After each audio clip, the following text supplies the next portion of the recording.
Good morning, everyone, and thank you for joining today's webinar. So I am Rhianna Kingma, and I am one of the comms advisors at PRINZ.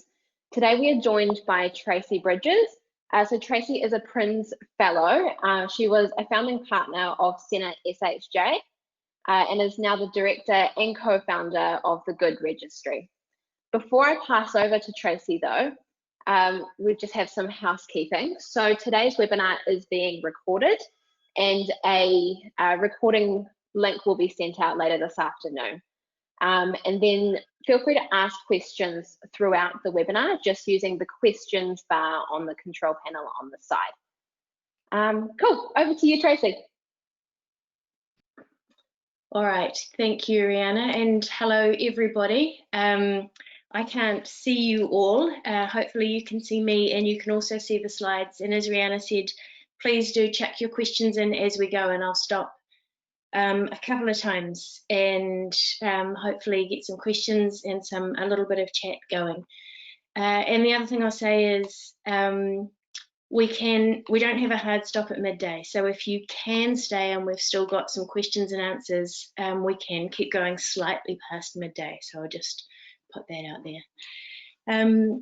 All right, so why are we here? The communication strategy is basically the most important artifact for a communications practitioner. It's the heart of what we do, but it's really hard to do, and we all know that. And I think the fact that we've got more than 70 people on this webinar says, yeah, this is hard, and we're always looking for help, how to think about it and how to go about it. We've only got an hour today, and there's no way that in an hour we can really solve the problem of how to solve problems. But what we can do is just talk through a framework for that thought process so that you can then use that in your own practice. And I really encourage you to think about, if this is something that you're really keen to learn more about, signing up for one of PRINZ's they've got big long workshops that really burrow into the art of strategy, and I think that's a really important step as well. Let me see. All right, so the starting point is the question, why do we need strategy? Why do I say it's the most important artifact for a communications practitioner? Well, the problem we've got is that communications is literally infinite. There is no limit to the number of things you could do, the number of ways you could communicate, the number of things you could say, or the ways that you could say them. And although the number of people you can communicate with is not infinite, it is massive. And matched with that is the problem that our resources are not infinite. Our resources are absolutely finite. We have a limit to the amount of time that we've got for planning or preparing or executing our communications. We've got a limit to the amount of resource we've got to put into our communications, and we've got a limit to our capability, or our organization's capability. So we can't do infinite, but communications by its very nature is infinite, and that means that we have to choose. We have to choose to do some things and not to do most things. Without a strategy, that choice is random and will tend to be based on either what you know, or your habit, or your preferences, or your prejudices, or your assumptions. So a strategy helps us to understand all the infinite varieties of our circumstance and make appropriate choices about how we will use the limited resources that we have for communications. So with that in mind, a strategy isn't a document. It's not a series of tactics. It's not even a plan.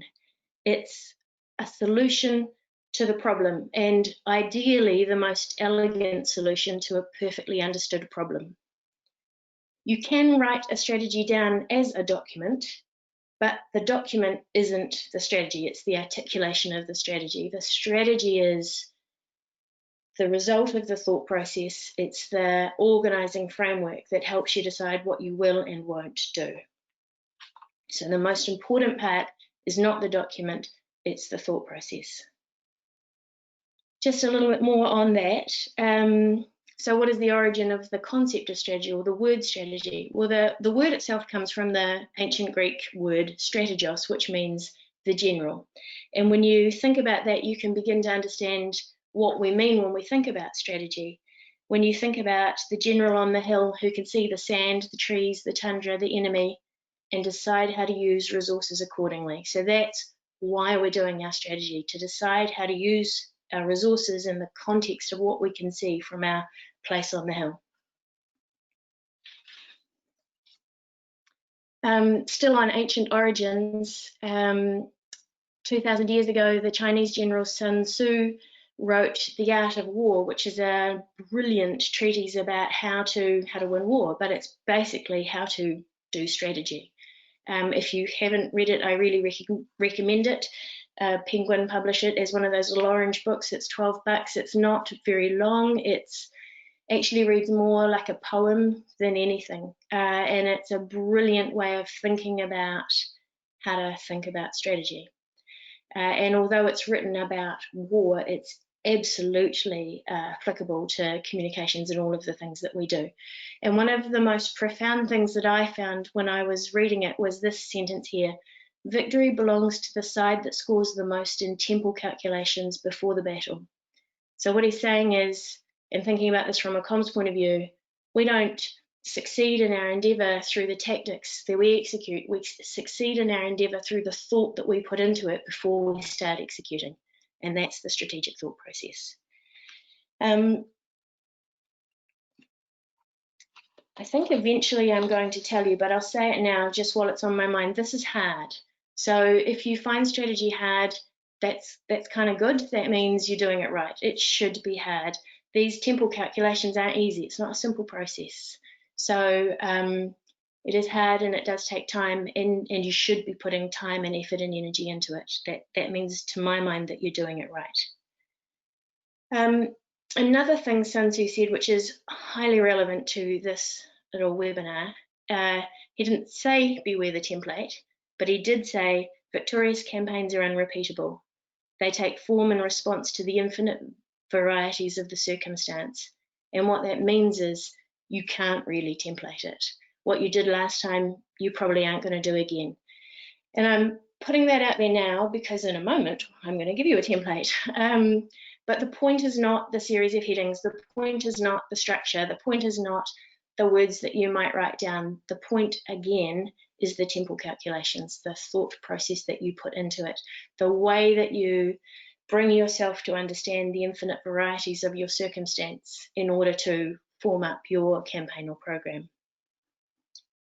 So having said beware the template, though, I do find it really useful having that series of headings and having a framework or a structure to help guide me through that thought process and to create some boundaries within which I can be creative and within which that rigorous thinking can take place. And so what I'm going to take you through is the template that I use and that I find really helpful for that process. But what you just need to be really careful to think about is the headings themselves. The template itself isn't what's important.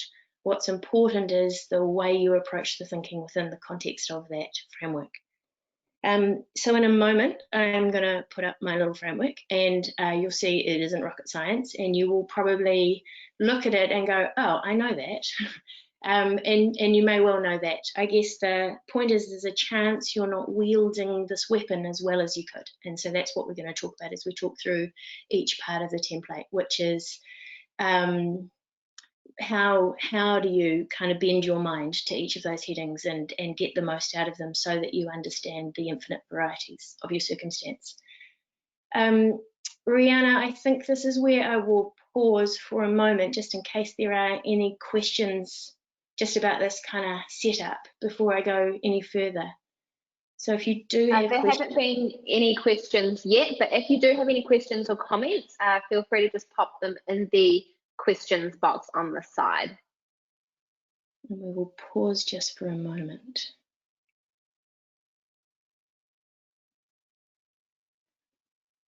What do you reckon, Rihanna? Nothing still. Okay. Yeah. Sweet. If you do have questions as you go, please put them in, and I've given Rihanna full permission to interrupt me at any time. So Rihanna, if you see anything that you reckon looks kind of helpful to pick up as we go rather than to hold at the end, please do let me know. Will do, definitely. Thank you so much. All right, so I'm about to show you the framework. A couple of things I'll say about it. So I've said beware the template, but templates are helpful. The two reasons why I find it useful having a framework to work through is if you've got a framework to work through, it allows you to organize your thinking. Everything, a place for everything and everything in its place. And the other thing, as I said before, it does create a bit of a boundary because, as I said before, communications is infinite. The ways we can think about it are infinite. Eventually, you have to bring it into some kind of limited form in order to be able to enact it. And this is what I find this framework useful for. All right, that's enough hedging. All right, this is it. Look how simple it is. This can either be a series of headings to take your thinking through. It can be, as I've sort of put it here, almost like the basis for a plan on a page, which you might write down. Or those headings can form the basis of a Word document or a PowerPoint or however you want to then kind of write up your strategy once you've done the thinking. Primarily for me, it's how I think it through. I think the written form, in a way, it depends on what you need it for. Are you writing the strategy down just for your own purpose so that you've got a record of it and you know what you're going to do? Are you writing it down because you need to convince somebody else that this is the right way to go, or to show somebody else what you're planning to do? Those different purposes will guide how you actually record the strategy once you've done the thinking, or even if you do. So again, this is not so much about a written document as about a careful thought process, but it has the benefit of working across both those things. What I'm going to do is go through each of these sections briefly, but a few framing thoughts. First of all, this isn't the only way to do it. Other people will have strategy frameworks that they use, and there's validity in lots of different approaches, but this is mine, and so this is the one I'm going to talk about. But to my way of thinking, the order is crucial. So the grey bits at the top are how we understand the problem. So how we understand the infinite varieties of our circumstance. The green bit effectively articulates the solution to the problem. If all of those things are what's tricky for us at the moment, or what we need to solve, or what we need to achieve, and all of the things that might stop us and help us, the strategy is the solution to that problem, the framework that tells us, therefore, of the infinite things we could do, what are the 10 things we will do? And so then the blue things underneath are how that plays out. So you can't talk about your narrative before you've talked about your strategy. It doesn't make sense, because your narrative will be formed in response to understanding what the solution to the problem is. Similarly, you can't articulate your strategy until you've identified what your goals are, until you've properly analysed and understood the situation and the people who are relevant to that. So that's why this order is the way it is, and then it works for me. Having said that, you can think in any direction you like. So if you're the kind of person who just really has a really good tactical mind, and immediately in your mind when you're approaching this strategic sort of problem-solving process, you just want to get those tactics down, by all means, get those tactics down. Just be prepared to change them. So whatever you write down first won't necessarily be, in fact, I kind of hope won't be, what ends up in the document or in your strategy at the end of the process. But my point here is you can start where you like, but just be prepared to work in an iterative process around the circle as you go and change things as you go. So if you're a people person, you really feel like you've got a good handle on the people that you need to communicate with and what they need and all of those things, by all means, get that all down. Doing that thinking might inform the goals. So you don't have to start at the top and work your way in a linear process, but synchronicity is crucial. So everything needs to match by the end of the process. What you put in your goals needs to be measured by your evaluation. What you put in your strategy needs to clearly achieve your goals. What you put in your situation analysis as your understanding of the problem needs to be answered in your strategy as the solution to that problem. So it all needs to line up.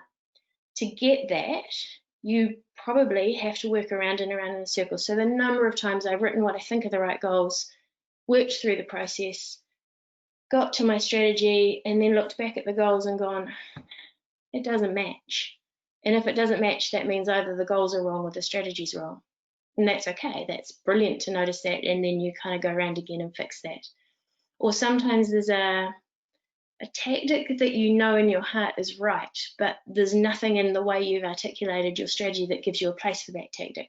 Either that tactic is wrong or the strategy's wrong. And again, that's great. You've noticed that. Now you have to resolve that difficulty. So that symmetry and synchronicity are crucial in the end of this process.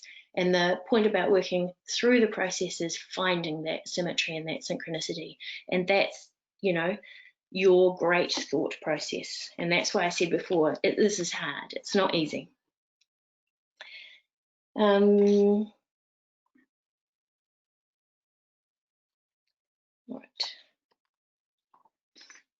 So hang on. So that's it. So I'm going to work through each of these bit by bit. I'm going to sort of pause, Rihanna, briefly at the end of each slide and just give you a chance to shout at me and say, hey, there's a question on this one.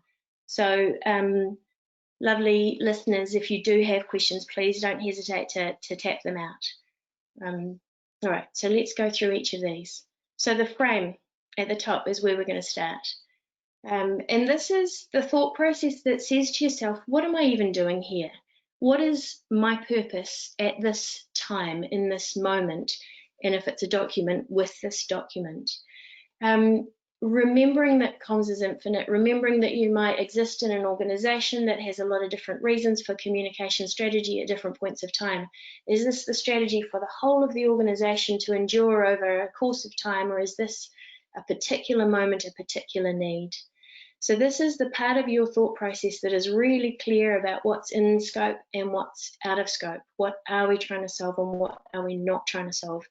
Sometimes even doing that thinking is kind of a little bit difficult, because you start doing that thinking and you realize, oh, I don't know, I'm not clear. So good, again, you've noticed that, get clear before you go any further. There's some really good frameworks for doing that thinking, and one of them that I really like is Francois Lagarde's 4 whys. So he goes, why this, why now, why us, why them? And it's a lovely way of just saying to yourself, am I really clear? What's my purpose right here, right now? If you are writing this as the kind of the introduction section for your document, one thing I would say is don't make this long. This should be really concise. The minute you start kind of piling lots of contextual detail in, what you're probably doing is putting elements into the frame that properly belong in the situation analysis. And the problem with piling them into the frame is you might not use them as part of your understanding of the problem. Sometimes if I see documents where there's heaps of contextual information in that introduction or background section, the problem is people have unpacked it, but then they forget about it. So don't load in lots of detail. This is just getting really clear in your mind, what are we doing here and what are we not doing? Contextual stuff comes later. One more little clue for if you're writing a document and you want to write a really clear introduction section to frame your document up is the SCQA framework. So that's situation, complication, question, answer. If you just write 4 sentences, the first one is what's the situation, the second one is what's the complication, the third one is what's the question that we're trying to answer, and the fourth one is what's the answer that follows in this document. That's also a really lovely framework for really condensing your thinking about what's my purpose here. In a document, this matters so that anybody who picks the document up knows what are the boundaries, what is the scope for what follows. All right, so that's all on the frame. We're now pausing in case there are questions and moving on. All right, so next one, this is the one that I personally find the hardest, and this is articulating the goals or objectives or whatever you want to call them, but this is the point where you kind of say, what are we trying to achieve? I find goals really hard. Sorry, Tracey. Somebody has just asked if you could just repeat the SCQA framework again. Absolutely. So SCQA, I should have done a slide on it, sorry. Situation, complication, question, answer. So I'll give you an example, just making it up right now so it'll be flawed.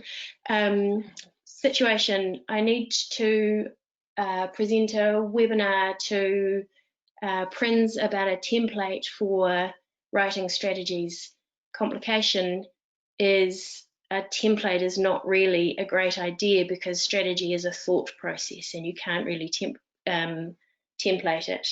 Question, how am I going to conduct the webinar in such a way that reassures people that the thought process is deep and proper? Answer, da, da, da, da. That was a really bad example, but you see what I mean. And when you write it, you wouldn't write situation, complication, question, answer, you take those out, but that's how you take people through that. What are we doing here? What is this job? What's our purpose right now? Okay.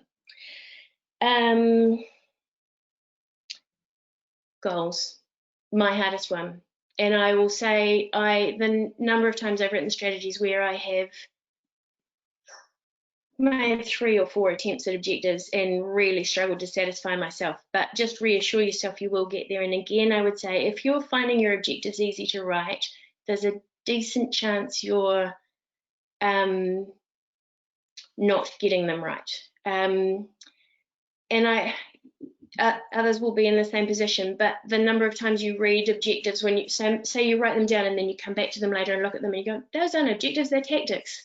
You know, I've said I want to get media coverage. That's not an objective. That's a tactic or a set of tactics. So a really good way to be really sure to really work on your objectives and bring them back to actually objectives is to ask why repeatedly. So you write down, you have your first go at writing down your objective, and then you say to yourself, why do I want to achieve that? And after 3 or 4 whys, maybe you've kind of come back to actually the real purpose for your strategy. It's really important to work hard on getting these objectives really strong.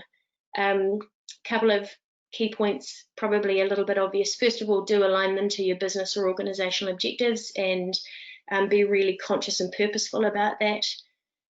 Secondly, make them measurable. We talk about SMART objectives. I'm sure most of you know about that, but take that seriously. It's really important to put yourself under the pressure of trying to say, how will I measure this? In what time frame will I do this? Is this an actually achievable objective and a specific objective, or is it a bit too broad and aspirational and kind of vague? Vague objectives are so easy to write, and therefore people often do write them. That's fine to start that way, but don't leave them that way. For me, the most important thing is reviewing them repeatedly through the process to revise them and get them right. I work on the theory that the first one I've written down will not be right. So a couple of don'ts: don't write tactics as objectives, or by all means write them, but then change them, shift them down to tactics where they belong, come back later and see if they were still right. And also don't have a big list. I think 1 or 2 or maybe 3 is plenty. If you've got heaps, there's a reasonable chance that some of them actually belong in your strategic or objective aspect of your thought process or your document. Good, hope that makes sense. Pausing in case there are questions. All right, so the next grey box in the understanding the problem part of the template was situation. Sometimes I call this risks and opportunities. Sometimes I think of it as barriers and enablers. It doesn't really matter what you call it. This is the point where you're thinking about what is the circumstance we find us in, what could stop us from achieving our goals, what could help us to achieve our goals. Now, the thing I would say about this is the more comprehensive you can be in your early thinking about this, the better. And I sometimes use the phrase notice the universe. You know, there are so many factors that you could notice, and I think it's really important to be as comprehensive as you can in exploring all of the factors at play. But remembering that the purpose of this is to take the infinite and make it finite, eventually you need to sort of stop that process and start to find meaning. So it's not just about the information that you write down, but the meaning that you make from it. And so it's really, really important after you've kind of done that noticing the universe process to make sense of what you've articulated. Grouping is your most important tool. So looking at it and thinking, where are the themes, where are the groups, how can I pull these things together so I've got, rather than 100 things that are interesting, I've got 5 or 6 things that are really meaningful. Because once you've developed your situational analysis, your issues and your opportunities or whatever, how you respond to those issues and how you make the most of those opportunities, the thoughts you have about what that means, starts to take you to the answer to your problem, to your strategy. There are heaps of tools you can use to do this situation analysis. So you can do SWOT, of course. PESTLE is another one that I sometimes use. So that's what are the political, environmental, social, technological, legal, and another E, which I can't remember right now. But what are all those factors that affect the problem that we're trying to solve? There are different tools that will be more or less useful at different times. Another great thing to do is just jump in a room with a whiteboard and grab 1 or 2 other people and go, how can we think about this? But again, make sure that you're not just listing stuff, but that you're grouping it and making sense of it. What's important here is the meaning, not the information. I've just put here a little model that I've sometimes used. You guys will have used this as well for sort of thinking about issues, or you can put anything. So first of all, on the left-hand side, you sort of list everything and then you map it, and you can map it for impact and likelihood, or whatever you like. And the idea with this tool is, again, trying to make the infinite finite. So if it's up in that top right corner, then you need to be putting more effort and more thought into what you're going to do with it. So that's just one little tool you can use. All right, I'm moving on to people now, Rihanna, unless you want to pause me with a question. Not a question, just a comment. The other E is economic. Thank you very much, helpful person. I appreciate that. So what did we say? Political, environmental, social, technological, legal, and economic. Marvelous. All right, people.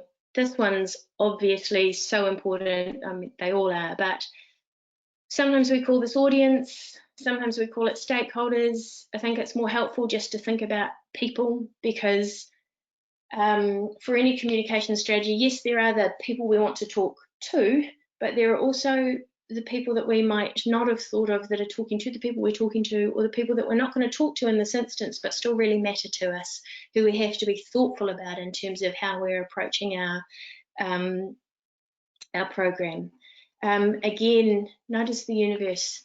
Think as widely as you possibly can, but absolutely organize and prioritize. And again, I would say there is almost certainly no circumstance in which you can talk meaningfully to all of the people you want to talk meaningfully with, or listen meaningfully to all of the people you want to listen meaningfully to. So it's so important to have a sense of, where is our priority? To whom do we owe the greatest debt? To whom are we most accountable?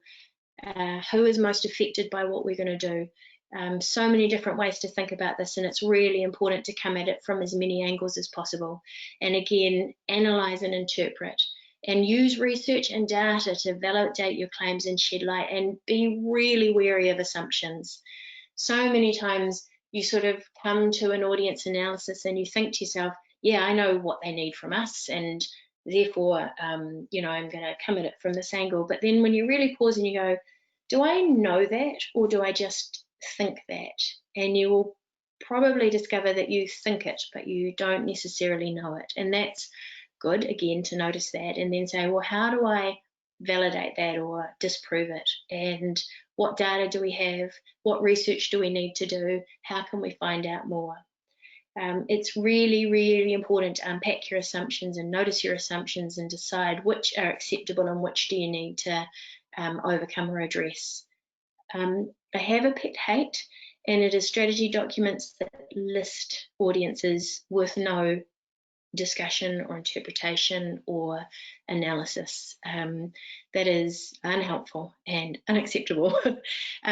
So please don't just make a list. Do absolutely make a list to start with, but then think, what do I know about these people? What do they need from us? What do I need from them? What impact could they have on this? What impact could we have on them? All of that needs to, what channels do they use? What information do they get? Who do they trust? All of those different things you need to be thinking about.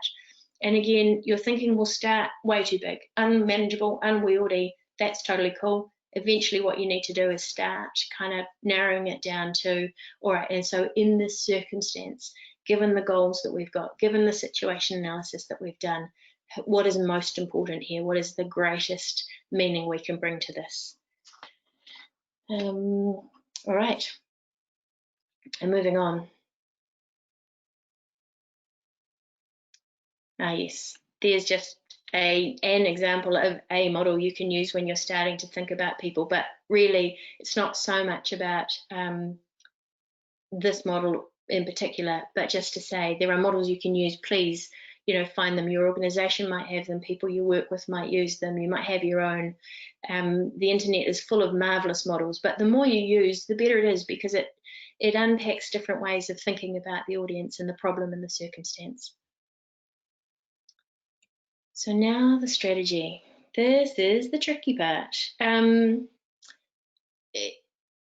This is the bit where you go, all right, so if that's the problem, the situation we're in right here, right now, the job we've got to solve, if those are the goals, if that's the situation, all of the risks and all of the opportunities that we face, and that's the meaning I found from those opportunities and risks, and if those are the people who are so important to us right at this moment in time, therefore, what are we going to do? Of all of the million things we could do, what are the 10 things we're going to choose to do brilliantly, and how will we choose those? So this is the result of your temporal calculations. This is where you go. If I put it in a war kind of framework again, this is where you decide that the best attack is an aerial offensive rather than a ground offensive, for example, because then your tactics need to be in the area of organizing an aerial offensive rather than getting your troops on the ground. So the strategy is the bit that tells you what your tactics need to be. So you need to ask, so if that's the problem that I now really deeply understand, how am I going to solve it? What's the organizing framework that I'm going to use to determine the tactics? And when you're working on it, when you're looking at what you come up with as your strategy isn't a set of tactics. Your strategy is an idea or a thought that helps you decide what the tactics will be. So the question to ask yourself when you're coming up with your strategy is, does this help us make decisions about what we will do, and really importantly, what we won't do? Because it should give you that guidance. And another good way to think about it is, if you feel like you know what the tactics might need to be, then kind of use them to look upwards and say, so if those are the tactics I think I need to do, what's the strategy that would give me a frame for them? And once you've articulated that strategy, look up again and say, does the strategy make sense in light of my situation analysis and the things that I've said that I understand that's making this difficult or easy or whatever? I'll give you another example of a strategy. So Coca-Cola famously in the 90s, I think it was, had a marketing strategy, which was, I think it was an ice cold Coke within arm's reach of everyone in the world. Now, if you know about marketing is kind of guided by the 4 Ps: product, price, place, and promotion. So their marketing strategy was absolutely a placement strategy. That's what that strategy told them. We're all about making sure that Coke is there within arm's reach. It wasn't we're all about telling them about Coke. It wasn't that we're all about advertising. It wasn't that we're all about making Coke cheaper than everything else that's out there. It was about making sure that it was within reach. And once you've got that strategy, and I've called Coke within arm's reach of everyone in the world, then that that tells you then what we're going to do. So for your comms strategy, you want an idea like that, you want a thought like that that helps you understand, therefore, what are we going to do? Pausing for questions. This difference between tactics and strategy is one of the trickiest things I think that as comms people we often face, and it's the bit that it's easiest to slide over in the document. But if you can get this right, it's the thing that will make you most certain that the things you're doing are the right things to solve the problem that you're facing. Brianna, any questions or comments at this point?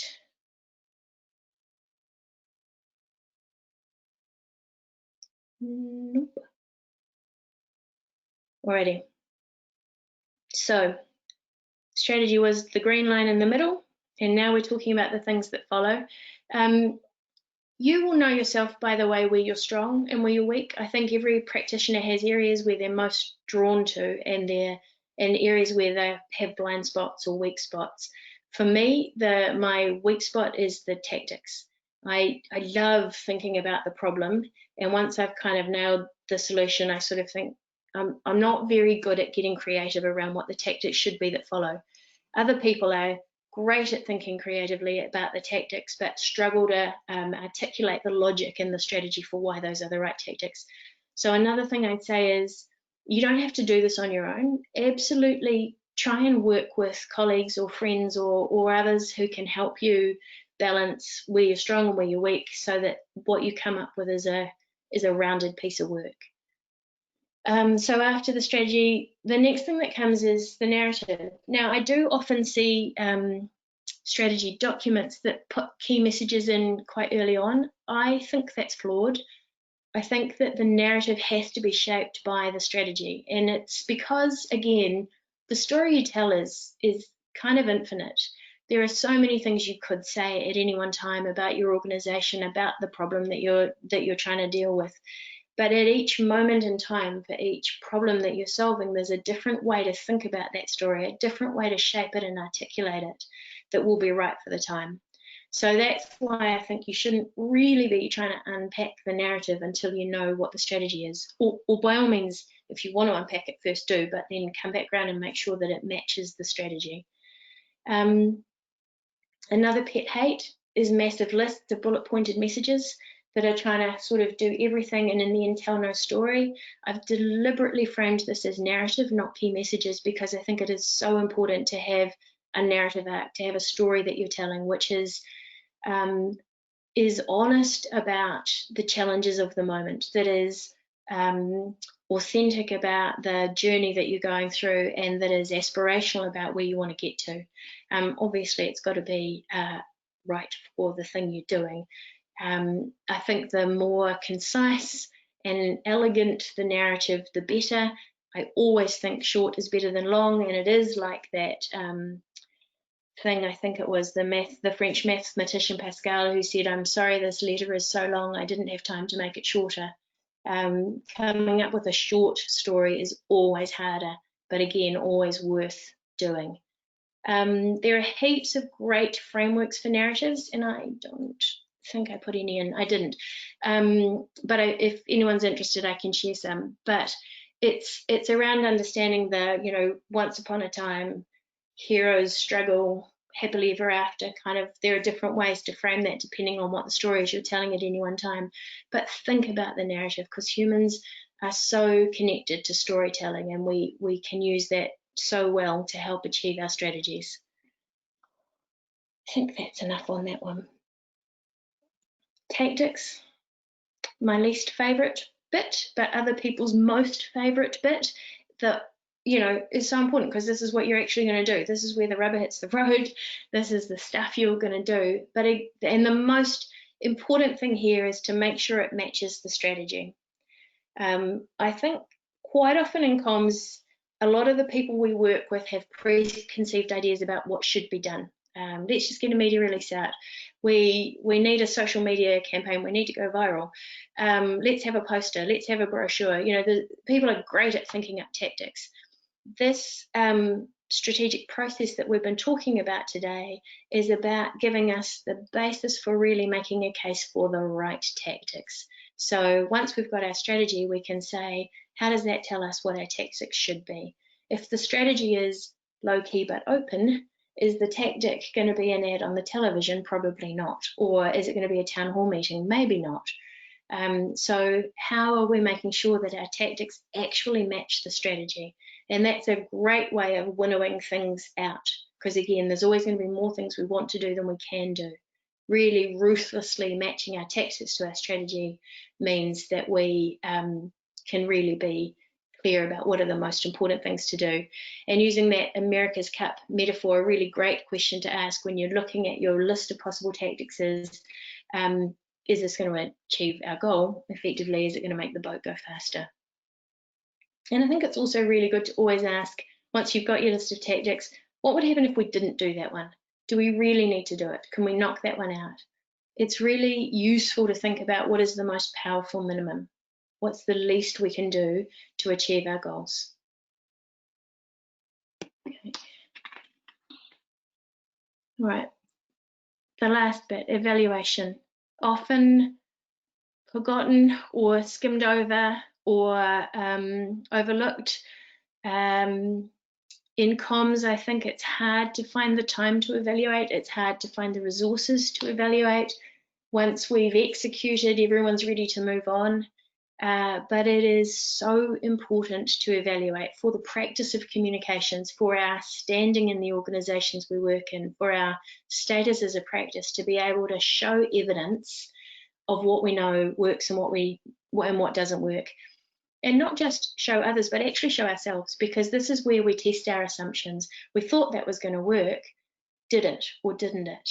So I would say don't do anything if you don't know how you would measure it or intend to measure it. I said that a little carefully because you can't actually measure everything. You could think of a lot of ways that you could measure and you won't be able to do them all. And again, as I've said consistently through this, it's a good practice to notice the universe, notice all of the ways that you might measure whether or not the tactics and the strategy that you've presented will work, and then choose your most powerful minimum in there, the things that you most want to know whether or not they worked, or the things that will most help you learn in order to do the next thing, or the things that will be most important for showing managers in the organisation that this was worth having done. So some tips, pretty obvious, align them with the objectives. So if you say you want to achieve increasing reputation for your organisation, well, how are you going to measure that? Well, first of all, you need a benchmark, so that's helpful to know. Hopefully you've got one. If you haven't, then maybe one of the first things you need to do is set a benchmark and then evaluate that. It's fine to measure outputs sometimes. Sometimes it's really useful to measure outputs. We said we would execute X tactic. Did we do it? Is fine, but that's not enough. You also need to measure outcomes. Do be thoughtful about the budget. You can spend a lot of money on evaluation. The rule of thumb that I sometimes think about is 10 to 15% of your total project budget should go to evaluation, because that's where you learn for next time. So I said before, don't try to measure everything because you can't, but also try not to end up measuring nothing. And I'm being a little bit cautious about this as well, because I've worked so often on projects where everyone is moving so fast, they move on to the next thing. I am by no means perfect in this space, but I think it's good to keep pressure on ourselves. We must measure as a profession. So I think a little bit of a lecture there for myself, probably as much as for everybody else on this webinar. All right, a few final thoughts, and then I'm really hoping people will have some questions. So please be thinking about your questions or your comments that you want to share with other people who are also listening. So I said before, from Sun Tzu, victory belongs to the side that scores the most in temple calculations before the battle. So this template is a very small set of headings, but it's not a quick fix. And I hope I've sort of communicated that what's more important than the headings is the temple calculations that you do, the thinking that you do in the context of working through this strategy. So if you just use this template to populate it with the content that you were going to write down anyway, then I haven't helped you. Then this hasn't been useful. But it is, it is useful for the thought process. And so if I think about how do you do those temple calculations, how do you make this work? I do think there are 4 attributes it's really good to exercise when you are trying to be your best strategic self. So the first one is be restless. And what I mean by that is don't be satisfied with your first thought. Be willing to continually amend and revise as you work through the process so that what you come up with is internally coherent. I said before, I talked about symmetry and synchronicity. Getting that involves being a bit restless and not just being kind of satisfied to write down one draft and leave it at that. It's also really important to be curious, so really questioning everything about the circumstance, right from that first section where I said, set the frame, and you're asking why this, why now, why us, why then. Always ask why am I here, what are we doing, how do we add value, why do I think this is a problem, why would this be hard, why would the people think the way they would think, what else could we think about, and what if we did this, and what if we didn't do this. So all of those questions are your most powerful tool in sort of being strategic and tackling this tricky task.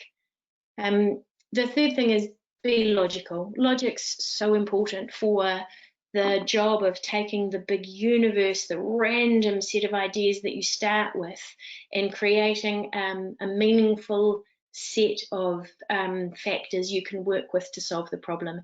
So that grouping and prioritizing and analyzing, it's almost like algebra. You really need to be working towards something that's utterly and rock solidly logical. And that's kind of quite joyous when you get to that point, but it takes that restlessness and curiosity to get there. And the last thing I'd say is it is a creative process. I framed this presentation as the art of strategy. The logical bit, there is a bit of science to that, certainly a bit of maths to that, but it's actually also an artistic endeavor, because you need to imagine possible solutions, and sometimes you need to make logic leaps. There'll be a thing that you know and a thing that you don't know, and it's good to try and take that leap and then work back from that to say, how do I know that? Why do I think that? And always match your instinct and your gut with the logic that you will be able to construct to go with it. So those are my kind of thoughts on what it takes to be that strategic person, and not just write a document, but genuinely produce a strategy that guides our comms. I think that might be my last slide. And so that means that we get to have questions. Rihanna, what have you got for me? Cool. So I've got quite a few questions, and my apologies, about halfway through I had some technical difficulties, so hence why I'm back in the office. Going right back to the beginning, somebody asked if you could repeat those 4 whys. Yes, I would be delighted to. Why this? Why now? Why us? Why them? So why are we tackling this problem? Why are we tackling it now? Why is this moment in time important? Why is it us that needs to be doing this? And why are we thinking about those people, whoever they are, as being the target or the focus of our effort? Cool. And then next question. Do you include others in the thinking process, e.g. the senior leadership team, or do you just present them with a draft of your thinking first? Horses for courses. So it depends on what they need. It depends on how much time you've got. It depends on how much faith they have in you. So I think you can run an argument for either approach depending on the circumstance. I always think it's great. 2 heads are better than one. It's always great to involve other brains in your thought process. And that way, when you get to the end point, that they've had some input, they've had some investment in it. So if it's for the whole organization comm strategy, absolutely do not do that by yourself. If it's for a little strategy for a moment in time, for a small and refined piece of work, it might be okay to work up a first draft and then involve people. So the more people you involve, the harder it is. But as I've said already, I hope being hard isn't necessarily a bad thing, but you just need to make sure that you really structure a process that allows you to reach an outcome. I hope that was helpful. And then going back to the strategies, so this question comes in 3 parts. Is there a finite list of strategies or a common list, e.g. top-down, grassroots, or media-led?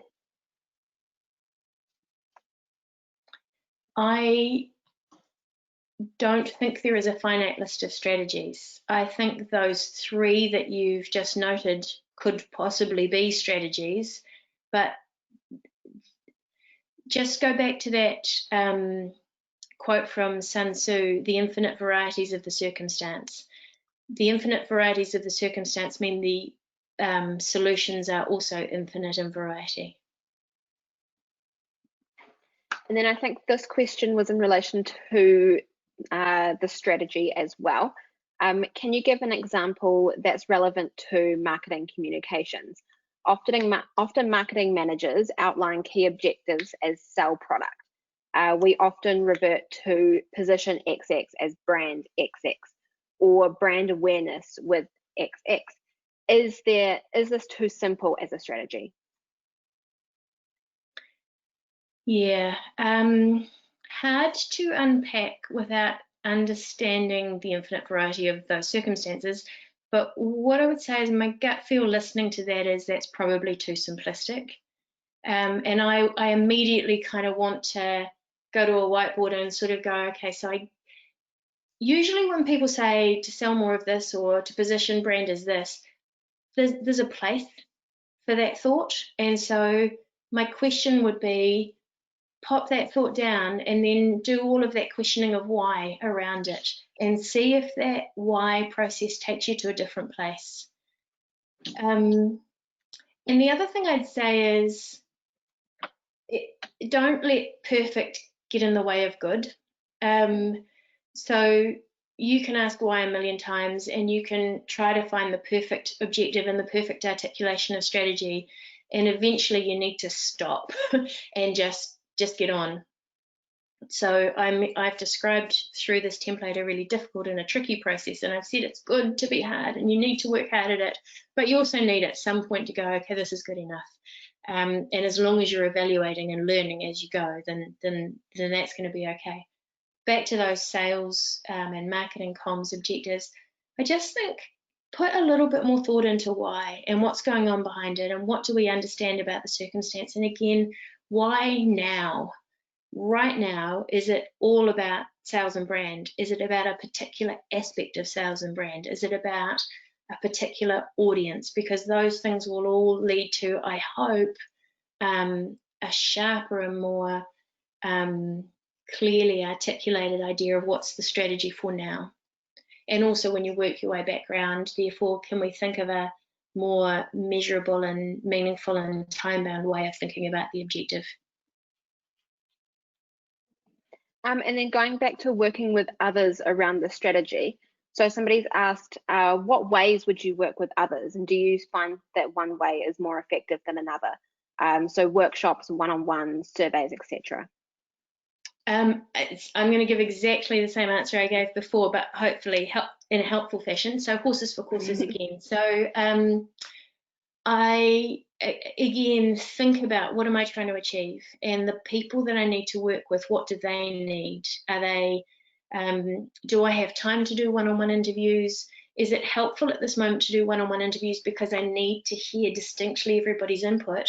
Or is it more helpful to have a workshop because actually I need everybody else to hear everybody else's input? Because sometimes you kind of need that almost democratic process that a workshop creates, where people realize that their point of view is not the only point of view. Sometimes, though, workshops can get kind of out of hand because you have people who won't stop talking, or you know that they'll create more chaos. So again, just try to be really thoughtful about what's my circumstance here, how much time have I got, who do I need to convince, whose input is going to be most valuable to me. The things that I find most useful are so kind of politics and organizational need aside, the strategy processes that have been the most kind of helpful and joyous is when you choose the 2 or 3 people who you know have the knowledge and the information and the insight and the kind of the brain that you need to complement your own knowledge and insight and brain, and get them in a room and go, this is a big problem, how are we going to solve it? What do we need to think about? And again, however you work and however your brain works best. But for me, I love nothing better than a good whiteboard and a few super smart people who are just in it with me to figure out the solution to the problem. And maybe you kind of come at it a few times and you get so far in one session, and then you go away and do a bit of work and then come back together again and take it further. But the answer to should it be one-on-one and should it be a survey and should it be workshops, it can be any of those things depending on what you need to achieve. Cool. I will just quickly comment and just say, because we are at the 12 o'clock mark, we will definitely go over. I've still got quite a few questions to get through. So if I haven't got through to your question, I'm sorry, but also this is being recorded. So don't forget that if you needed to run away. So what about measuring soft successes, reputation, perception, etc.? And then there is a second part of this question: if the outcomes are intangible, outside the scope time-wise of measurement.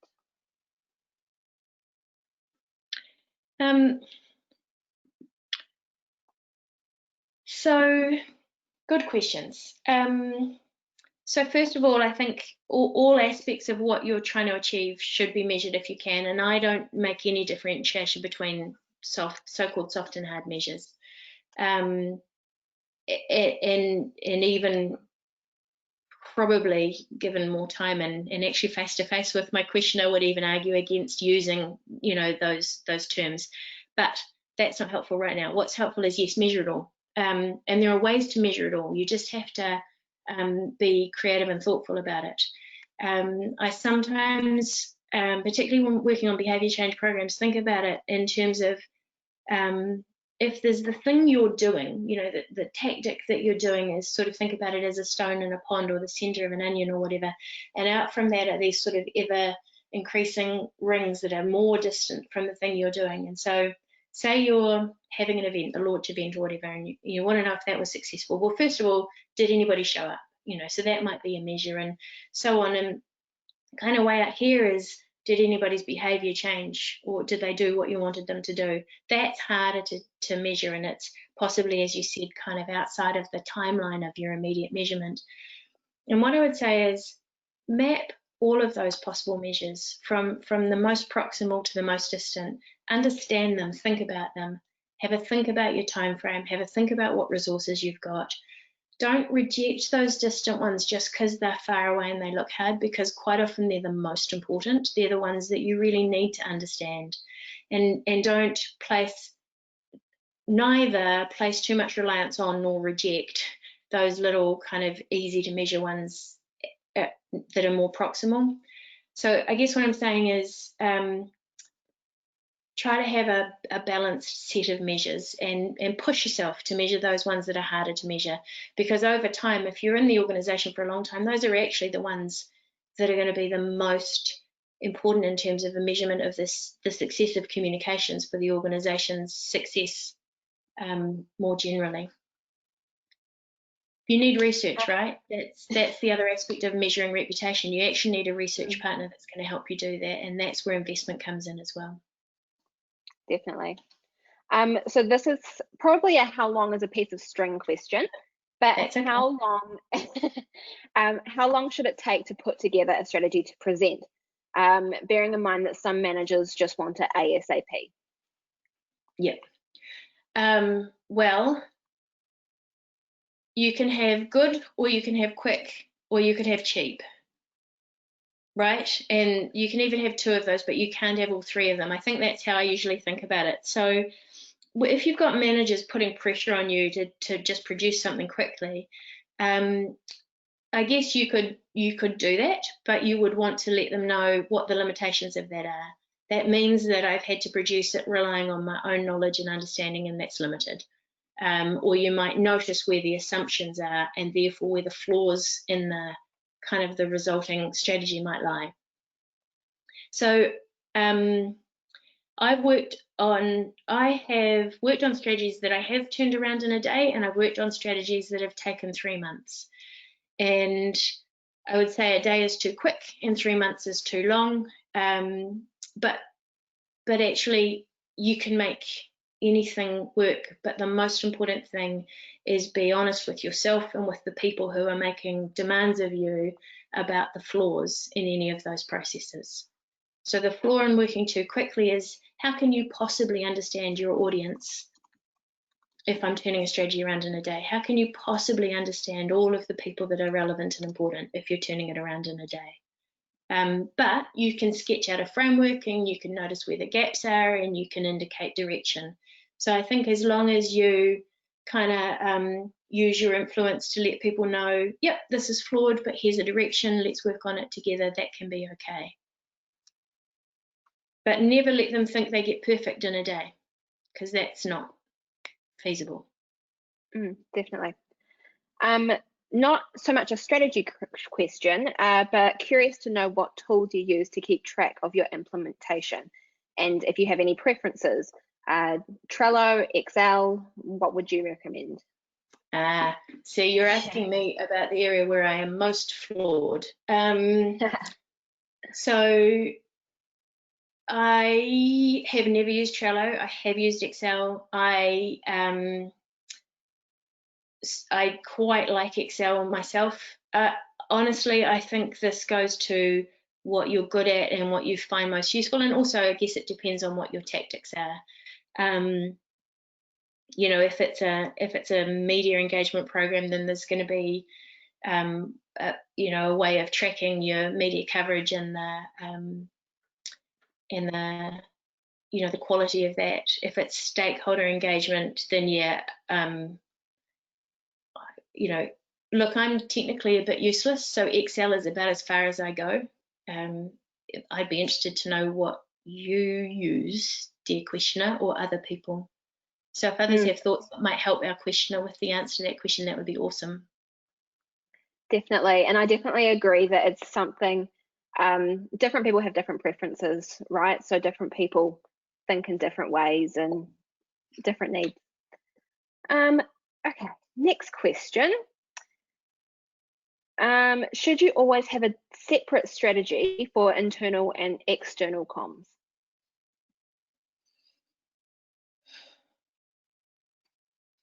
Not necessarily. You will almost certainly have separate tactics.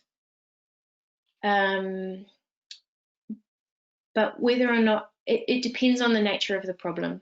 So you might definitely have a separate strategy if the problem is an internal comms problem. And I use problem, it could be opportunity or the, you know, the challenge or the moment in time. But if the thing you're doing is an internal thing, then yes, that should have its own strategy. But if the thing is a reputation thing, say, sitting at a higher level, then in the course of that, you're going to, in your people section, you're going to definitely be thinking about your external people and your internal people and any, you know, kind of anything else. And then you need to be thinking about the priority and the different needs of those different audiences alongside your understanding and your situational analysis of your resources and your timeframes. And that should come out in your strategy in terms of where you need to put your effort and where you need to put your time. And so really long-winded way of saying, you don't always need a separate strategy for each, but you need to be thinking deeply about each, and that will come out in your people analysis. All right. Do you have any recommendations for companies that do measurement for comms projects? They know what we need to measure: reputation, understanding, trust, relationships, etc. Yeah, this is a great question, because, and I apologize if there are any research people here. I'm going to be very frank, and it's utterly challengeable. I've worked with a lot of research companies over the years, and then what I have, all right, I just said, I hate it when research companies try to do comms. So I kind of figure, stay in your lane, do the research, deliver us the results, we'll figure out what the comms should be, thank you very much. But having said that, you're only as good as your brief, right? And so I think quite often research companies don't get the help they need to do a great job. So I think for some reason clients often think, oh, they're the researchers, they're the experts, I'll just tell them what to do and hopefully they'll figure out how to do it. So I think when you're working with whoever your research partner is, be a good client, like put them under pressure, tell them what you need, tell them what you don't need, get them to do the research bit of it, but you hold on to the comms bit of it, and work together with them. So whoever you've got, if you've got a partner and you don't think they're doing a great job, but it's not necessarily up to you to change it, then just put them under pressure, I think, first and foremost. Coming back to the question is who's good at it. What happened is a few years ago, I found one research partner that I really love working with, and I haven't really worked with anybody else since, because I'm a bit picky about this. So I work with Matt Benson at the Navigators. He's great at being respectful of the communication side of the equation. He's a very deep thinker. He's brilliant at formative research, so the kind of research you might need to do to input into your strategy, but he's also great at evaluative research, so thinking about, did it work and what else might we need to do next time. So there you go. I'm not able to kind of give you a range because a few years ago I found a great one and stopped working with any of the others, and there will be others out there that are also excellent. And then I will also throw in that one of our partners is Research First as well, and we found them brilliant, and they do all of our industry research for us. Good point. Thank you. So we're almost there. Do you think strategies that do not have grassroots feedback are as valid? I don't know what is meant by grassroots in the context of this question. Do we mean that don't have community insights, do you think? I'm not sure either. I was hoping it was something you had spoken about that I had missed. For the sake of having a bash at an answer, I'll assume it means community insights, however we define community for the organisation. So if I'm right about that, the question is a strategy that doesn't have community insights valid? And I would say that if community is a very important audience for the purpose of the strategy and it doesn't have community insights, it's going to struggle for validity, because then you're just making assumptions. And you know what they say about assumptions. The mother of all F-ups. But, you know, if it's, I can think of circumstances where you might be able to do a strategy without community insights if for some reason the community wasn't important, but you'd need to be going, you know, around your thought process and determining definitely that the community is not important before you could be comfortable to not have those insights.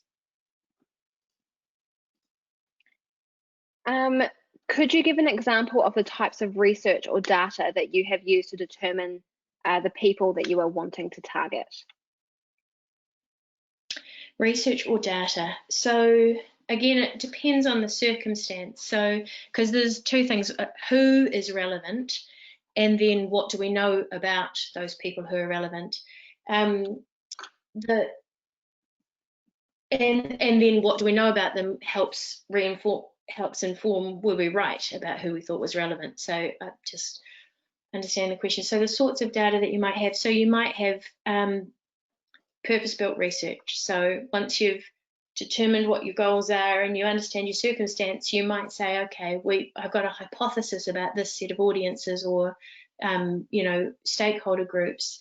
And so we're going to design some research specifically designed to understand where they're coming from. So first of all, purpose-built research, which when you've got the time and the resources, an absolute beautiful luxury. But the second is you can use existing research that the organisation might hold. And quite often organisations hold a lot of research that's underutilised. So it can be really good to go back through research and mine it for information that might contribute to what you're trying to achieve.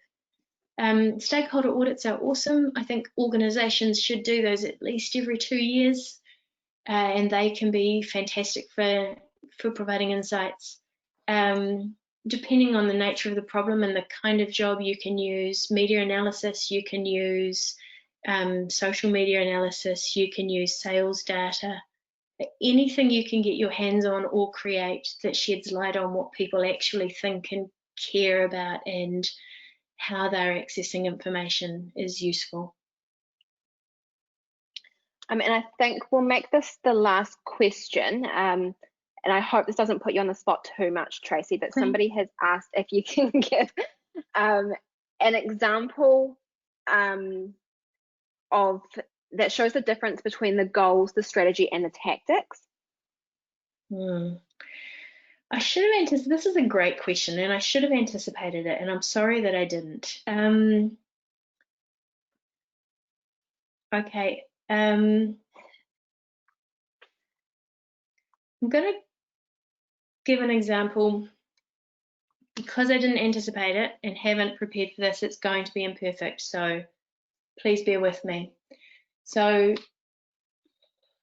15 years ago, I worked with an organisation that was seeking social licence to explore for gold off the west coast of the South Island. And so we set as the goal, I can't remember the exact words, but it was something around permission to operate, permission to participate in the process of gaining resource consent. So they had a work program, gain resource consent and do all of those things. And the comms objectives were around creating a community permission for them to at least start on that process. Lots of audience research, lots of issues analysis, very issues rich for all sorts of reasons that you can totally anticipate. And the strategy that we came up with, I actually mentioned it before, was low key but open. And it's such a simple phrase and it doesn't sound like much, but it absolutely gave us guidance all the way through. Every time we thought about something that we wanted to do, we checked, is this open? Is this low key? And so, for example, I gave the example earlier, a tactic of taking an ad out in all of the newspapers. Well, that didn't fit our concept of low key, but actually meeting with people all the time and having cups of tea, that is low key but open.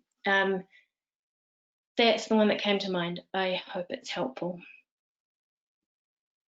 I think so. I think I have just found another question that is also good and leads on. A bit like your America's Cup analogy of everything making the boat go faster, our objective is always really about selling tickets. However, my drive as a consultant is to build audience outside the usual suspects.